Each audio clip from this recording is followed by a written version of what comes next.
Good morning everyone. Stir fry tayo ng chicken ano tawag dito?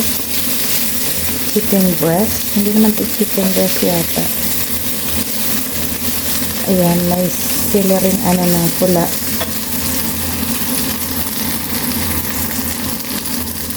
Baon po. Pinag-brown po natin ng manok with garlic syempre. At yan po yung itsura.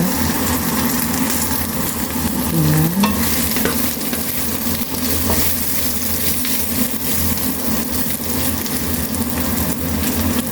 Nilagyan na natin siya ng asin at saka oyster sauce lang po.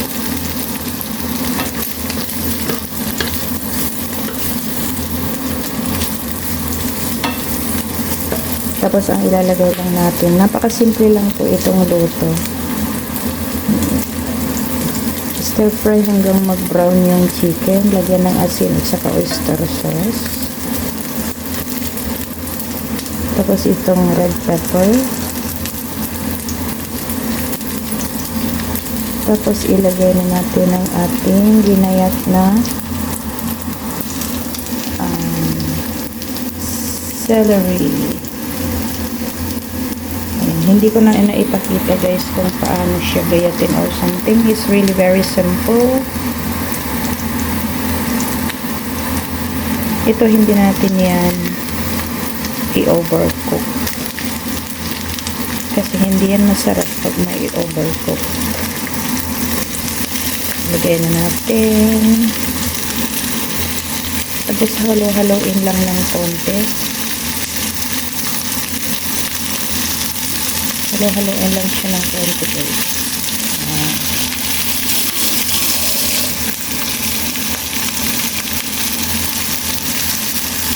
Tapos okay na.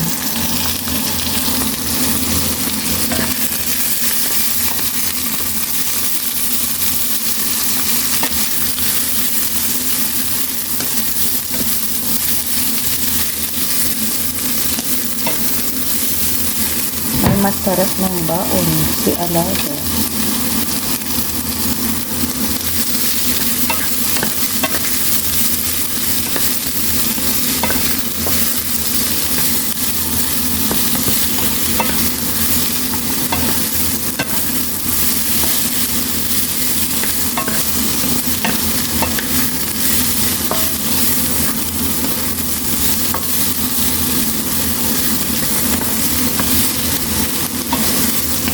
Kasi pag yung celery guys ay mabilis lang siyang maluto.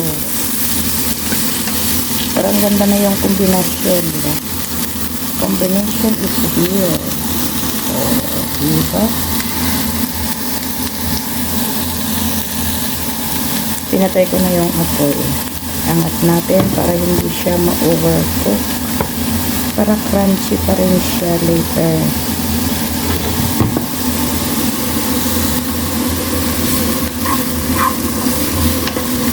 Luto na yan.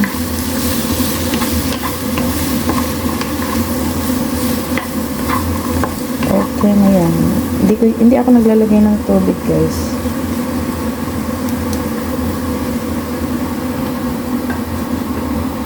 Pwede ba? Simple. Kung may cashew nuts yan, sana o kaya any nuts, ilalagay natin. Mas masarap pa yan. Simple lang po ang ating luto. So thank you for watching guys. My vlog shout out to all. Maraming salamat.